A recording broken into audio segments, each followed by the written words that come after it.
2025 August 31 മുഖ്യമന്ത്രി പിണറായി വിജയൻ പദ്ധതി ഉദ്ഘാടനം ചെയ്തതിനു ശേഷമാണ് അനുബന്ധ നിർമ്മാണ പ്രവർത്തനങ്ങൾ പുരോഗമിച്ചത്. താൽക്കാലിക പാലം, ക്രഷർ യൂണിറ്റ്, ഫ്യൂവൽ ടാങ്ക്, തൊഴിലാളികൾക്ക് താമസിക്കാനുള്ള ക്യാമ്പ് ഷെഡ് എന്നിവയുടെ നിർമ്മാണം പൂർത്തിയാക്കിയ ശേഷമാണ് പദ്ധതിയുടെ പ്രധാന ഘട്ടങ്ങളിലൊന്നായ ബ്ലാസ്റ്റിംഗ് ആരംഭിച്ചത്.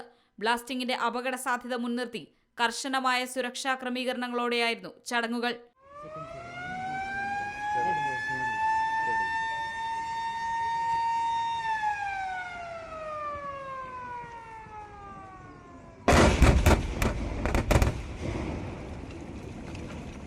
തുരങ്കപാത പൂർത്തിയായതിനാൽ വയനാട് ചുരത്തിലെ ഗതാഗത കുരുക്കിന് വലിയ പരിഹാരമാകുമെന്നാണ് പ്രതീക്ഷ.